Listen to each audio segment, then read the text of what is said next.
Hi, I'm Angie Hicks, co-founder of Angie. One thing I've learned is that you buy a house, but you make it a home. And for decades, Angie's helped millions of homeowners hire skilled pros for the projects that matter. Get all your jobs done well at Angie.com. Yeah, the thing is recording. I've seen little green things. Hey, you, and welcome, Mac. And you're listening to another sweet, dirty old episode. A little treat for you. Illegal, maybe, someday it will be. Episode of the That Chapter podcast. I'm joined once again by Keith, who is sitting directly across from me. I am. Hello. He's sitting here with his ponytail, his beard, his Misfits t-shirt. Do you know... I feel like I wear the t-shirt a lot. I know. I think people have commented on it. I think in almost everything you've appeared on video, you've been wearing that t-shirt. I have a lot of t-shirts. It's just the rotation of them. It just works on every time we do something. I'm just wearing that t-shirt. I'm like, oh God, it looks like I wear it a lot. Yeah. I have many t-shirts though. Okay, well, we'll try and believe you. But you know what the thing is? It's like, I actually just realized, what's his name? Who's the lead singer of Misfits? What's his name again? Yeah, I was just going to say, Keith, you actually kind of look like Glenn Danzig. Oh, I think that's a compliment. Or did you ever see the Glenn Danzig? If you Google Glenn Danzig, the picture that comes up, you very much look like him. For folks at home, just Google Glenn Danzig and you'll know the picture that comes up. When you see it, you'll know. Okay, thank you. Exactly. I don't know why this picture comes up. It's like from some TV show, I think. Oh, that's the guy. Yeah. What's that one? The Married at First Sight? Yeah, he's the Married at First Sight version of Glenn Danzig. Looks exactly like Keith. No, fuck, that joke won't work because we've done quite a lot of video content. People know what you look like. Oh, God damn it. Okay. This joke would have worked so well before we started the That Chapter podcast. Instagram know my face now. Exactly. All right, so, we're recording the old podcast. We got our usual things that we'd like to talk about when we're getting into a good old episode of the That Chapter podcast. Keith, for example, do you have any ghostly tales? You do? I do. He gives me a sly nod, ladies and gentlemen. And it's a good one as well. Really? Yeah, it was pretty... Oh, shit. Okay. It was pretty creepy. It was like a couple of days before Halloween, and my wife was out, so it was just me and my daughter in the house, and we were sitting in the sitting room, just watching a bit of TV. Yeah. It was the middle of the day, so it wasn't spooky or anything. But the door to our sitting room was closed. Okay. And then all of a sudden, the handle just started going up and down really fast. Are you serious? Yeah, really, really fast. And I was kind of looking at it, and my daughter was like, "Who is that?" I was like, "Oh, it's just the wind," when all the windows were closed. So I was like, "Oh, I'll go check." And it was shaking. It was only when I stood up, it stopped. And then I went to the door and I opened it, and there was like nothing behind it. Whoa. And I was like, that was really weird. And then like I closed again, and then because if it had been wind, we were in the living room then for like a good hour then after, and it didn't move again. I mean, I don't know how strong the wind would be to like move door handles. Like door handles are heavy enough. Because it wasn't the door shaking. The door wasn't moving. It was the handle violently going up and down really quickly. Whoa. It was really weird. How come you didn't tell me? You should have told me this the instant it happened. I'd say every time I do though, you're like, save for the podcast. That's true. Actually, yeah. I like to get my real reaction. Okay, fair enough. That explains it. Well, next time videotape it or something. Put it on the Instagram. Yeah, okay. It was really weird. Like it really caught me off guard. Yeah. Like it was one of those ones where it happened and like I could feel the blood draining from my face, but like, oh, you know, like, you can feel like the tingling in my spine. Your balls. Oh yeah, big time. But you have to be like, my daughter was like, what is that? I was like, oh, it's just the wind. It's fine. Yeah. It's grand. Why don't you go check it out? Yeah. Pop there, have a look. Wow, man, that's creepy. It was really weird. It's been a while. Well, we've noticed, I'm sure the folks at home, the fans have too, is that your house shit seems to go down around the winter time. When it gets dark. When it gets dark, yeah. Because over the summer, there's divil a bit. There wasn't a lot, yeah. There was that blood that happened on the... still can't explain that one. Oh, wait, no, that reminds me. Somebody messaged me about the blood. Okay. I think it was a DM. Sorry to the listener. I think you DM'd me when I was on vacation, so I took a screenshot of it. That's why well, sorry. No, I took a screenshot of it because I was like, oh, well, I must get back to this later, but then obviously I completely forgot. Okay, bear with me. Let me just bring this up. So this was a DM sent to me by Kernow Ferrets on Instagram, and this is their explanation. They think they've solved the blood in your bathroom. Okay, Keith. great. Let me hear it. They say, I was listening to one of your podcasts earlier today where Keith mentioned that he had a bloody fingerprint on his skirting board. Right. It's not blood, it's a resin from a knot in the wood that's managed to make its way through the paint. I know this for one reason. The last house we lived in had the same thing. Very red liquid appearing on the skirting and eventually running down. There you go. And they say thanks for listening. Thanks so much. Nikki, is the person who sent that in. That's interesting. There you go. That's impossible. And it comes through like the paint and the lacquer and all that? I guess so. Yeah. It's skirting board, so the paint is pretty thick. It's like that. It looks like it's that kind of like varnished paint with this sheen on it. Yeah. So it'd have to be like pretty tough going to get through that. Like it's very thick layers of paint. Well, you never know. You never know. Could be. Hey, everybody who sends in a DM, thank you so much for sending them in, and appreciate that. Look, it's either that or a ghost. Okay. Yeah, it's one or the other. I'm leaning towards one, but we'll talk about it later. I mean, I'm leaning towards the fact that your goddamn door handle was shaking like violently. Yeah, that was freaking somebody who was having a conniption on either side of your door. That was weird. Yeah. Like the electric shock. Yeah, very spooky. Yeah. I keep telling you, you got to set up Paranormal Activity style cameras all around your house. Live stream it so to the fans so we can all watch it live. Everyone's watch me walk around the house in my dressing gown. Yeah. All right. So what else? Mike's movie hour. What horror movies have? What recommendations do I have for you? Actually, none, because I've been slacking. I've been slacking big time on watching horror movies. I actually have just been crazy busy lately, so I haven't had any time to watch any horror movies. But you know what? I decided today, and I thought about this earlier. Okay. I don't want to let the fans down. I know they're all eagerly awaiting Mike's movie hour, so I thought what I would do for this episode of it is I would review a movie I haven't seen yet. What? How? I'll tell you. So I'm going to Google horror movies 2024. Okay. And I'm going to review it based on the title and the poster. Okay. And I'll give you my thoughts on the movie based on it. Okay. So we're literally going to judge a book by its cover at the moment. Well, yeah. Okay. First that comes up is it's a movie called, I literally just typed in horror movie, Keith, you can see. Okay. Yeah. Don't Move. I haven't seen this movie yet. Okay. Don't Move. It's on Netflix. It's just came out in 2024. Somebody did DM me. They know who they are. They always send me great recommendations for horror movies. So Don't Move. Okay, I'm going to review it just based on the title. Okay, great. Okay, so it's called Don't Move. So it's probably a sequel to Don't Breathe. Oh, okay, yeah. Which is a great horror movie. Didn't it already have a sequel? It's the third sequel, I guess, then to Don't Breathe. Okay, right. Which as we all know, it features this blind guy. Burglars go into his house in Detroit. Yeah. The hunter becomes the hunted when he goes around murdering these hoodlums who break into his house, and then it turns out, spoiler for an old movie, is that he has a woman tied up in his basement, and he's a bowl filled with jizz and a squeezy thingy because he wants a turkey baster. Well, yeah, because she killed his daughter in a hit and run. Yeah. And so he kidnapped her, holding this woman in his basement. And he's like, "You killed my daughter. I want another daughter." But he's not going to he's not a rapist. He's not going to use his old huggeroo on her. So instead he just jizzes into a bowl and then gets a squeezy thingy, and it's like, "I'll impregnate you that way." So I'm guessing though, so there's Don't Breathe, there's Don't Breathe 2, Don't Breathe More. Okay. And then there's Don't Move, I'm guessing. Okay. And then the prequel, Move All You Want. Yeah. Well, see, in Don't Move, I'm guessing that I haven't seen Don't Breathe 2. Okay, yeah. But I'm guessing at the end of it, because he's blind, he gets fake eyes at the end of the second one. They give him eye transplants. Okay. Maybe. Have you seen Don't Breathe 2? No, I haven't. No. This could... So, like, spoiler alert if I got this right. We can rebuild him. Yeah, exactly. Maybe I'm right on... spoiler alerts, folks.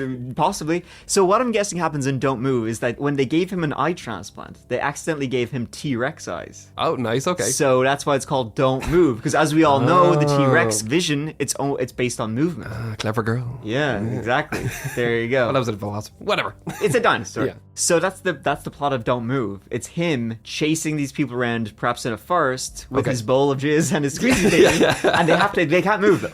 Okay. Because he'll see them. And does he move like a dinosaur? No, he just moves around like a grumpy old man. Got it. Okay. Probably quite slowly. Okay, but he did kick ass in the first one. Yeah. So anyway, there you go. That's Mike's movie review for a movie you haven't seen called Don't Move. If I didn't describe the plot perfectly, sorry. Spoiler alert. That sounds great. I've definitely watched that. It sounds, if it's not the plot, it should be. It should be, absolutely. And I'm copywriting what I just said if it's not the plot so that I can make my own movie on that. Don't steal my idea, folks. I don't think they will.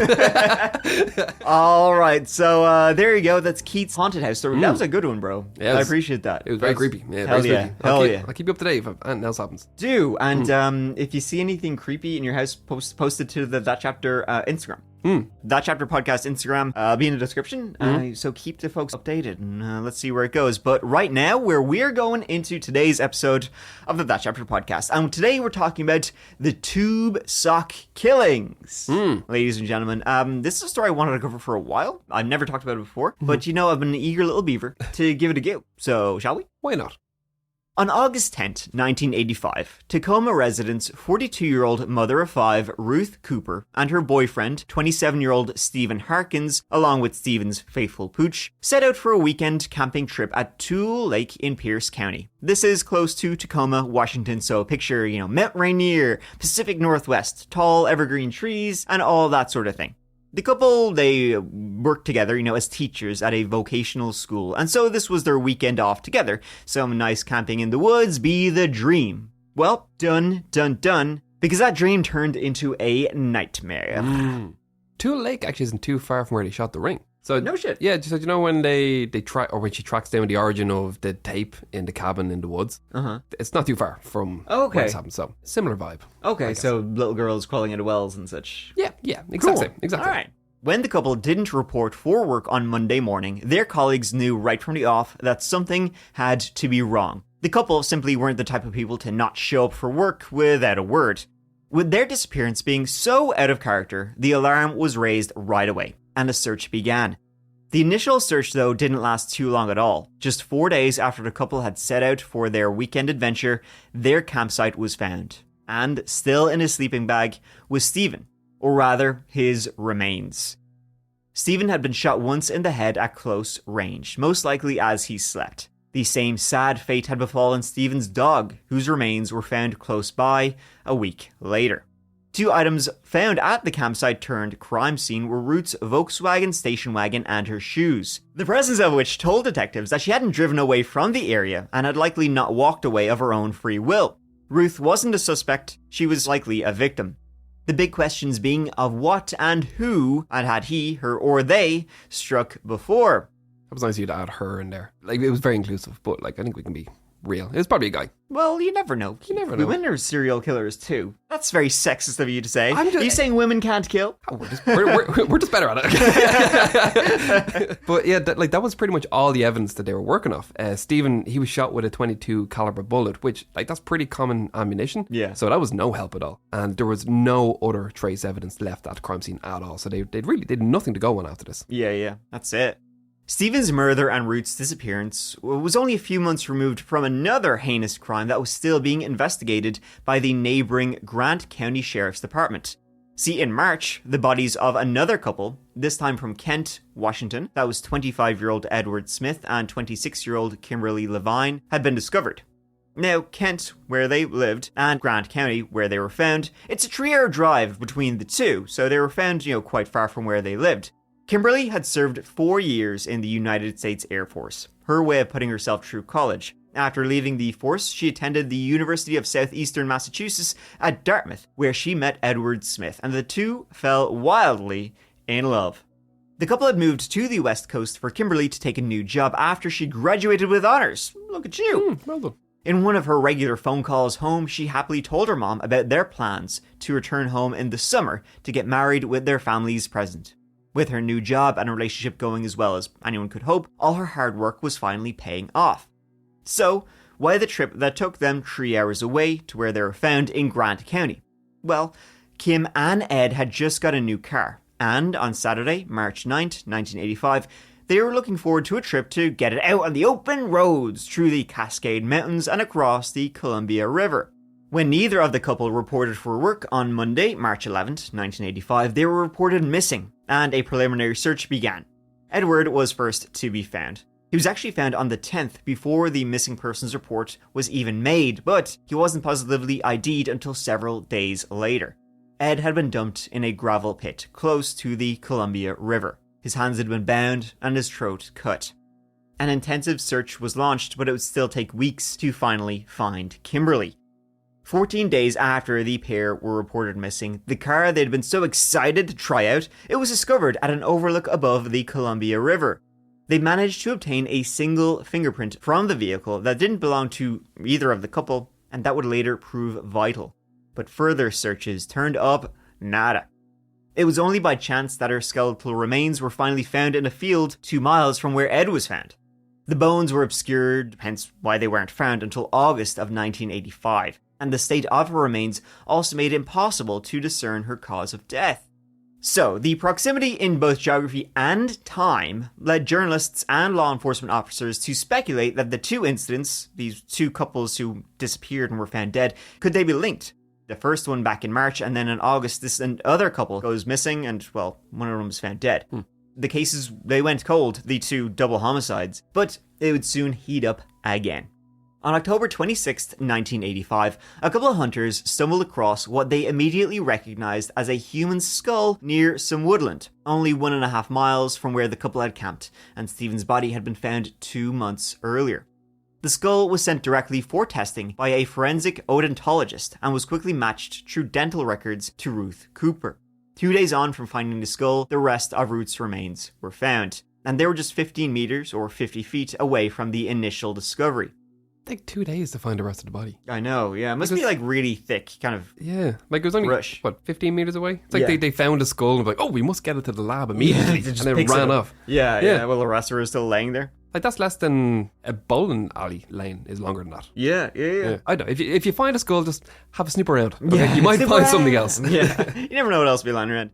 Other than a purse, no other clothing or personal items belonging to Ruth were found in the surrounding area. An item of clothing not belonging to Ruth was found, however, and would become key to linking multiple murders in the Washington woodland, as well as giving the horrific crimes the name they'd become known as in the media. Despite her skull having been detached, most likely by scavenging animals, Ruth had a gym sock tied tightly around her neck. The initial presumption by investigators was that the sock may have been the cause of Ruth's demise. Her skull hadn't shown any signs of a bullet wound like her boyfriend Stephen had suffered himself. However, after examining Ruth's remains, Pierce County medical examiner found that Ruth had suffered a gunshot wound to the stomach, and that was far more likely to have been the cause of her death, with the sock being more likely tied around her throat post-mortem.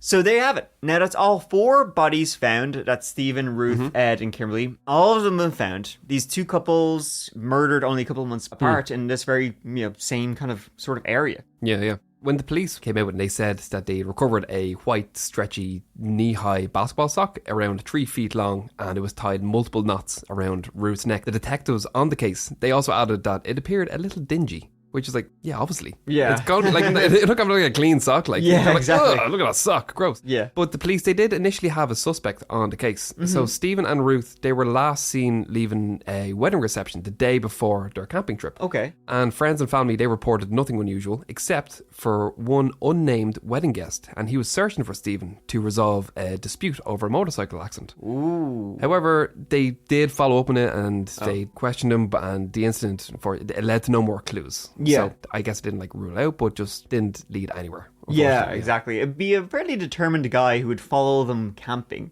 They're like, sort out this dispute. Right, yeah. A little over a month on from the discovery of Ruth Cooper's remains, and late in the day on December 12th, 1985, workers in Spanaway is a place just south of Tacoma, at a Kmart store there, they found a toddler wandering alone in the car park. As bizarre and concerning as it sounds, such things do happen from time to time. Kids have a tendency to roam, and it only takes a split second for even the most observant parent to become a frantic, screaming, child-free mess. Usually, the very grateful parents are reunited with their oblivious child almost immediately, and everyone leaves having learned their lesson. This time, though, after the call went on through the loudspeaker, inside the Kmart store, nobody came forward. With worry growing, the police were eventually called, who, after a thorough check over at a local hospital, they handed the girl to social services, hoping to, eventually find her parents. They in turn placed the girl with a temporary foster family. 2 days later, the little girl's image was circulated and appeared on the local evening news. Fortunately, one of the people who happened to be watching was the toddler's maternal grandmother, Louise Conrad. The girl was finally identified as 2-year-old Crystal Robinson. When Louise and her granddaughter Crystal were finally reunited, Crystal reportedly shouted, "Grandma!" and ran straight in for a hug. When her grandma asked her, though, where her mother was, all Crystal could say was, "Mommy is in the trees." That's fucking haunting. That's a very scary and creepy thing to say. Yeah. Really creepy. Really creepy. And someone obviously dropped her there as well. She didn't make her way there on her own. Yeah. Because I think where they were camping, it was a good couple miles away. It was, yeah. That's what makes this whole story all the more bizarre. Is Well, we'll get into it in a little bit, but well, nothing good happened to her parents, folks. Spoiler alert. Well, let's get into it. Okay, yeah, let's get it. Yeah, okay. Yeah. Let's not get ahead of ourselves here. Yeah. So with the little girl identified, police appealed for any information on the whereabouts of her parents. That was 21-year-old Diana Robinson and 36-year-old Mike Reamer. Investigators found that the couple, along with 2-year-old Crystal, had traveled from their home in Tacoma to Pierce County for a camping trip. Just like Ruth Cooper and Stephen Harkins had done, same idea, same place. They'd apparently planned the getaway with the hope that they'd find themselves a Christmas tree for the upcoming holiday period, only to vanish into thin air instead. A ground search was launched with officers, rescue workers, and volunteers being told to keep a lookout for Mike Reamer's distinctive red 1982 Plymouth pickup truck. Reamer was an amateur musician and experienced woodsman. His main income, though, came from hot tar roofing, but the work was seasonal and unreliable. So, in order to supplement his income, Mike earned extra cash as a trapper.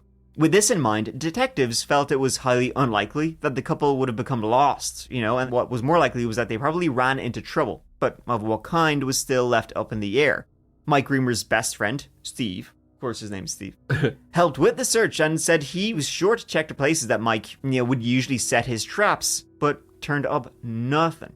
Yeah, Reamer, he was a proper outdoorsman as well. His father, he was a state game warden, and he spent a lot of time teaching his son about hunting and surviving in the wilderness. Yeah. And his father said that he grew up to be an exceptional and experienced woodsman who was perfectly at home in the forest and was more than a match for anything or anyone in the forest. So he was quoted saying he never would have been caught unawares in the woods. You couldn't surprise him in the woods. If he was hurt in the woods, he could get out. So the idea of Mike being a victim of an attack, it didn't even cross his father's mind.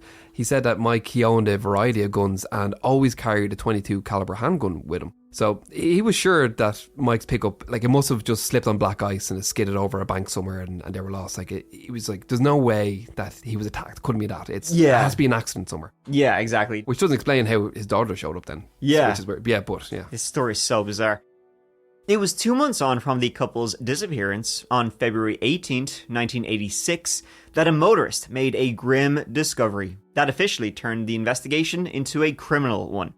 The driver had pulled off the main route on Washington State Route 7 and onto a logging road for a relief break when he came across human remains half buried by snow. The remains were roughly 30 miles from where the couple had been camped. The body was quickly identified as being Diana Robertson. With no sign of Mike, dead or alive, sniffer dogs were brought in and officers began combing the area for any potential evidence. Unfortunately, they were trying to ski uphill in a constant fight against the weather, which not only severely limited their own line of sight, but also the old poochie's snouts, rendering the bloodhounds no more than happy pets out for a walk. Basically, the dogs could do nothing. What am I paying you for? There were still developments, however. While the searchers were hampered, out at the scene, the medical examiner was able to determine that Diana Robertson had met a particularly violent death. She had been stabbed 17 times, complete overkill. The most interesting and worrying post-mortem finding, though, was that Diana, just like Ruth Cooper, also had a gym sock tied tightly around her neck, very likely after she was already dead. According to Detective David Neeser of the Lewis County Sheriff's Department, the tube sock found around Diana's neck was even tied with the exact same type of knot as the one found around Ruth Cooper's. Is there a serial killer out here specifically targeting couples who are going camping and hiking? Yeah. So we're looking for a guy with no socks now. Yeah, that's 2 socks. Yeah, that's 2 socks. They're gone. So, had the same person who killed Stephen and Ruth killed Diana and Mike, perhaps even Kimberly and Ed? It was very weird that 3 couples found murdered in this about 9-month period. Well, maybe not actually, because Mike wasn't found. Despite the apparent ligature signature, if you will, of the tube socks around the neck, there was enough differences between the deaths of Diana Robertson, Stephen Harkins, and Ruth Cooper for investigators to consider the possibility that they could be entirely separate crimes. I mean, come on. I know. Clearly the person who murdered Ruth murdered Stephen. Yeah. And I can't think of another case where they tied a sock around the victim's neck post-mortem. Yeah. A tube sock. Yeah. They have to be the same. And I understand where one is there was the overkill of the stabbing, but that could just be evolving, Yeah. That's what a lot of serial killers do. They try different things and no, I don't like that. I'll do something else. But definitely the signature of the sock, that's It's got to be within the same area. Yeah, Stephen and Ruth were shot dead. And then, of course, Diana was stabbed. But, man, it's, no, it has to be the same guy. But what I don't get is, so the killer attacked Mike and Diana, but Diana was found 30 miles from where the campsite was. And then Crystal, the daughter, was found alive. So, like, had he murdered Mike? We still don't know what happened to Mike at this point in the story. Murdered Mike, kidnapped Diana and the daughter, and then he took him in a truck, and then Diana somehow managed to get him to drop her daughter off to like save her life, and then he ended up murdering Diana. Or maybe he didn't want to kill kids, maybe. Although it seems, I don't know, it seems like it's something a serial killer wouldn't have a problem with. I know obviously killing a kid is like, it's worse, but it's like in for a penny. They made sure that this child would be found and be okay, safe, which is very strange behavior for a serial killer. Even the child's words, "Mommy is in the trees," like, what does that mean? Because she wasn't found in the trees, she was found in like a snowbank. So what had happened before? Man, it's really creepy. It is creepy, really, really creepy. And so let's see if we can find Mike, the only missing person of the 6. Well, searchers also eventually uncovered Mike Reamer's Plymouth pickup. Inside his vehicle, there was a note scrawled on a manila envelope, later identified by Diana Robinson's mother as being Mike's handwriting. And that note read, "I love you, Diana." Weird. Yeah. I don't know. I think there was a lot around this piece of evidence. The handwritten note was like, maybe it was like sort of a confession, or you felt bad or something. I don't know if it is or not. I'm sure you find loads of notes around my house written down, you know. Like for example, like my daughter, she loves copying letters. Yeah. So I always like, I'll write out like, "I love you, Mom," and she'll copy those, you know. But there's loads of those notes around. Something happened in my house. Those notes are everywhere. Yeah. You know. We'll get into it a bit, but it seems like Mike was a bit of a hothead. So maybe he was just like trying to apologize to Diana. I mean, we don't know where the manila envelope in the car was found. Was it found on the seat? Was it buried down where it could have been written there like weeks and weeks before? Or was it like they were attacked and he was like trying to write his final words to his girlfriend or whatever, trying to, you know. Could be something, could be nothing. Yeah, I don't know. That's it. That's a lot about the story. I mean, it's like... It could be the key to the case, or it could literally just be nothing. Yeah, exactly. So with Mike still unaccounted for, now the note, plus they did find the discovery of bloodstains on the truck's passenger seat, that was enough to get investigators to pivot towards Mike being a potential killer, perhaps even serial killer, rather than the presumed victim he had been. Unfortunately, with 2.5 months having passed, the blood found in the truck, though, it was far too degraded to be analysed, and any hope of grouping, you know, had long been lost. It's important to note that despite Louise Conrad saying that she was certain that, you know, the writing was Mike's, forensic testing did come back as inconclusive about it being his handwriting. Though, I mean, I'm going to go with Louise's word. Handwriting tests can be kind of bullshit at times as well. If you're like, sometimes my writing doesn't even look like my writing if I'm in a rush or my signature changes all the time. Yeah, me too. I had my signature down at one point and then I lost it. I used to be able to do it really, really good. I was the same. I had it really nice and then I just thought about it too much. And then I started overthinking it, and now it's just gone back to like a child writing. So still, all of this was enough for detectives to take a hard look into Mike's past, and what they found didn't exactly dissuade them from their suspicions.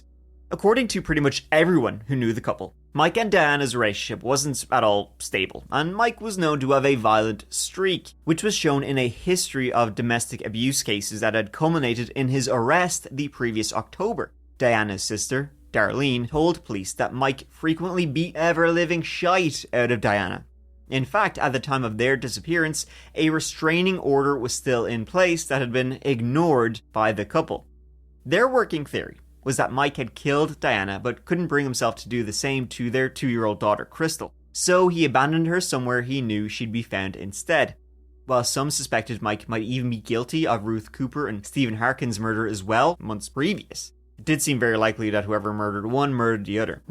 According to Mike's friends, he would always carry a .22 pistol, which, as Keith so eloquently pointed out, was the murder weapon that Steve was shot in the head with, which importantly, for those who thought he could have been the killer as well, was missing from his truck and the wider scene. Yeah, by all accounts from Diana's family and friends, Mike, he was a bit of a bastard man. Because Dennis is a bastard man! Yeah. So Diana's sister, she was quoted saying that he took everything out on her. So he blamed her for things that he did. And if he was seeing somebody else, he would turn it around like Diana was seeing somebody else to justify it in his own mind. So he would like cheat and then he would blame Diana and then he'd proceed to beat her up and slash her tires and stuff. Wow. And you mentioned he was arrested and the court was forbidding him from seeing Diana again. But he was also scheduled for trial on January 22nd the next year. And he was also placed under a court-mandated counselling, along with a prescription for Ativan, which can have side effects, including aggression. Which, it's a terrible idea. Like, let's make the angry man more angry. In the weeks before they disappeared, Louise, she recalls Mike telling Diana directly, I could kill you and get away with it. So, and she was urging her daughter, be very careful. Ding, ding, ding, ding. It's just ticking all the boxes. Yeah. So I can see why the police were very interested in finding Mike. Yeah. Others, however, thought it was far more likely that Mike had become a victim of the same killer. His body just hadn't been found yet. Mike didn't appear to have a motive to kill Diana. Yes, he'd been arrested in October, but by the trip in December, they'd already made up and seemed to be relatively happy. Which, though, again, it's like domestic abuse, guys. They don't stop. They just take a break. You know, it sounds like Diana, they had a restraining order and he just said, take me back. And she said, okay. It's the usual shit you see constantly. Just because you're not seeing it on the surface, like, you don't know what's going on behind closed doors. Exactly. Yeah. Just statistically speaking, it would be very unusual for a serial killer to target complete strangers than to suddenly make their own partner a victim. Usually they keep their lives completely separate, their killings completely separate. Despite police actually having enough evidence, however circumstantial that it might have been, they actually issued a warrant for Mike's arrest. And Detective Neeser preferred, though, the third-party option. He thought the similarities outweighed the differences, and that the police should be looking for another unidentified suspect. Maybe even two. Even the police couldn't agree on whether Mike was, the killer or not.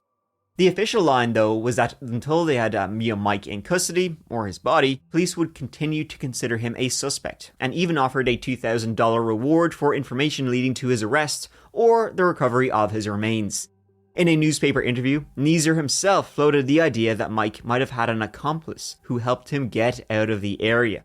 Police had been keeping tabs on Crystal, as well as Mike's other daughter, who lived with her mother in the Tacoma, Seattle area, and the vain hope that he'll reach out, get in touch, but no dice. Yeah, there was a lot of people, like Mike's friends and co-workers, and they insisted that he wasn't a killer. I know that doesn't mean much. It's usually, the person that you least suspect. Yeah. But if Mike did kill these people, then Diana, and then just disappeared, there were some things that just didn't add up. So, for example, Mike's boss said that he hadn't picked up his last paycheck of $316 from the previous week, and police reported that his bank account was left untouched. So you think that, money would be essential for someone who killed a few people and then went on a run. Then there was another thing that Mike's coat, that was also left in his pickup when he disappeared. I'm no expert, but I'm sure no experienced woodsman worth his salt would go on the run through the forest in the dead of winter and forget his coat. Yeah, exactly. So that does make sense. Yeah. And it was just found a little bit out. His truck was there. Why would he just abandon it? Yeah, puff it out of there. Ultimately, not only would Detective Neeser's suspicions be validated, but the entire case would be flipped on its head when Mike's fate was finally uncovered, but a hell of a long time after it all happened. It wasn't until March 26th, 2011. Wow, that's 25 years after he disappeared. In a weird reflection of how hunters had stumbled across Ruth Cooper's skull way back in October of '85, hikers discovered another skull, which would quickly be identified as Mike's. The exact place the skull was found was less than a mile from where Diana Robertson's remains had been found back in '86. In an amazing forensic files style development, authorities were able to confirm that Mike was likely killed very soon after the couple went missing. And the dating of when he was killed is actually really, really interesting. It was thanks to a tree that had grown through the skull, and therefore, by dating the tree, forensic officers were able to extrapolate when Mike's skull had ended up where it was later found by hikers. Authorities, as it turned out, had been chasing a dead man for decades.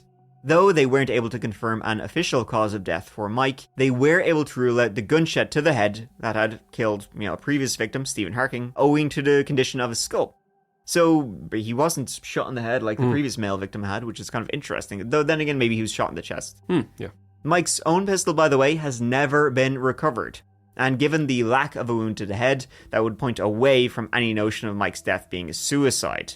After all, if he had access to a gun, and if he was going to kill himself, surely that would have been a way he would have chosen to go out. So, didn't seem like he killed himself. No. Well, definitely wouldn't kill himself. Yeah, I guess, Suicide by growing a tree through your head. Yeah. Seems highly impractical. Yeah, maybe he swallowed a tree and then shot himself 5 times in the stomach. There we go, yep. That is a possible way to go. But it was interesting that his gun was missing because Stephen Harkin also shot with a 22. Yeah. But shot, like, what was it, 3 or 4 months before. So it wasn't like he killed Mike, took his gun, and murdered somebody else. Yes, He had murdered the other victims before. Yeah. He's collecting 22s, I guess. Yeah. You know, because he already had, the killer already had one, clearly. Weird. And remember Edward Smith and Kimberly Levine, the very first couple who went missing and then were found dead back in March of 1985? That actual case did have a resolution.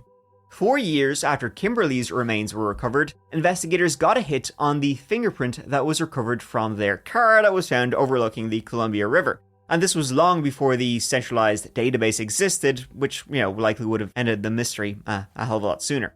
So that print belonged to a truck driver named Billy Ray Ballard Jr. Not only were his prints in the system, so was he. Billy Ray Ballard, he sounds like a serial killer. Sounds like some toothless truck driver. Ballard was already serving a sentence at Wyoming State Penitentiary when he was arrested on charges relating to the abduction, rape, and torture of 2 women in Wyoming back in 1969. That's what got his prints flagged up and connected to the one left on Ed Smith and Kim Levine's car. He was extradited to Washington State to face trial, but ended up pleading guilty to avoid a potential death penalty. Age 70, he is still a resident of Wyoming State Penitentiary and is serving one long string of consecutive sentences. It seemed clear, though, that Billy Ray was not linked to the other 4 murders that we have, the 2 other couples who were killed. So, who killed them? Definitely seems like, okay, they're not linked, but the other 2 definitely seemed linked.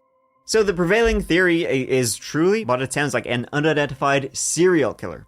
And it's important to note that a lot of people do seem to doubt Billy Ray Ballard was actually guilty of Ed Smith and Kimberly Levine's murders, thanks largely to the murders not fitting Ballard's previous MO. But, I mean, his fingerprint was there, yeah. Was found there, so... Yeah. So if that is the case, there may even be 6 victims of an unknown serial killer. Authorities still to this day, they still won't rule out Mike as a suspect Really? for Diana's killing. Yeah. Wow. Just like shouting at the skull in interrogation. Yeah. Why did you do it? Answer her! But a cold case detective was interviewed in 2020, and he said that the police still believe that Mike is a suspect for Diana's murder. Mike, he was hostile towards Diana, he harassed her and cut her tires on several occasions. She had also dated another man prior to her death, so I think maybe he kind of found out about that. Although I think that information was given by Diana's sister, so I don't think any of it was ever proven. The detective, he stated that they were trying to get DNA profile from Mike's teeth to compare the DNA profile found on the ligature used to tie Diana's hands. And he also stated that the testing was being done on evidence from Stephen and Ruth's case as well. So he said that he was not sure if the case were connected, noting that the socks were not from the same batch. So that was the only thing he had. But like, I don't know about you, like all my socks, they're all from different batches. Yeah. Like, yeah. Well, my socks are just a mismatch. I mean, I don't think he did. Well, okay, he could have killed her and then killed himself, but not shot himself in the head. That's perfectly plausible. It could be, I think it could be 3 separate things. Like, it could be, the first 2 was done by your man Billy, and then the second 2 with the tube sock were done by who knows, and this one could be done by Mike, and then killed himself. But the tube sock for the second... linking the 2 murders didn't seem like... Plus, I mean, Diana was found, like, tied. Usually, if it's like a domestic abuse turns to murder, it's going to be done in like the heat of the passion, like passionate moment or whatever. He's not going to like tie her up and then execute her and then tie a tube sock around her neck. That seems like very serial killery, methodical, modus operandi, as they say. And plus, I mean, then did he get in his truck, drop his daughter off at a Kmart store and then drive back and then kill himself? Yeah, that doesn't make any sense. The truck doesn't even make sense to me. Yeah. Like, to me, it seems that the first couple that were killed, Ed and Kim, they were killed by your man Billy. And then the second 2 couples is, who knows? I think some serial killer, for sure. But who knows? Why would a serial killer murder 4 people, perhaps even 6 people, we don't know, in a 4-month period and then simply stop? It's possible that they went to prison for something else, or they died or were killed. What's most terrifying is that it's very possible they didn't stop at all. Maybe they just, moved around, moved away, changed things up, and stopped using the tube sock, signature. Only 2 bodies had it, but they were both the female victims, which maybe there was a man who was getting, something sexual. He was attracted to socks. We've only got 2 feet, Mike. Maybe he ran out of socks. You never know. The thing as well is that because both of the female victims were found such a long time after they were killed, you don't know if they were like sexually assaulted or anything, because there was only... That's the thing. The police have been really quiet on releasing some of the evidence from them, or just report, like, they haven't released anything about if the women have been sexually assaulted on. Yeah. Very, like, wished on that. Yeah. In some of them I know it's going to be very hard to find out because there had been time, but maybe there was some evidence that said they would. I mean, the tube sock around the neck just sounds like it's a fetish or something like that. Yeah. Again, it just sounds serial killer. It does, yeah. So that's why it's like, I don't think it was Mike at all. Or maybe he kept, or maybe he just tried it out and kept killing elsewhere, and realized the tube sock thing wasn't for him. He was like, try it out. Don't like it. Yeah, and then he was whoever he was never linked to them again. Or what if they realized it was linking their crimes for the investigators and, using the tube sock was getting them too much attention. And so they left the area, kept killing, minus the tube sock, and that's why it's never been linked. Although, again, serial killers tend to have patterns, and they like their patterns. Yeah. So I doubt that's it. Whoever committed the murders clearly demonstrated a willingness to kill and a flexibility in getting the job done. And finally, there's the haunting thought to mention, the chance that more than one person committed the crimes. The scenes in all the cases, they did show a high level of control, and in each instance, the couples were separated, males from females, and given little chance to fight back. It's likely they'd been taken by surprise, but it's scary that, there's a killer out there in the woods, camping and stuff like that. It's always very, very creepy. It is very possible that multiple people worked together, or two people, completely unrelated to one another, each chose to kill a random couple, camping out in the woods, and both happen to have a sock fetish. We don't know, but either way, the answer to the tube sock killer is pretty scary. It is. Who knows exactly what happened?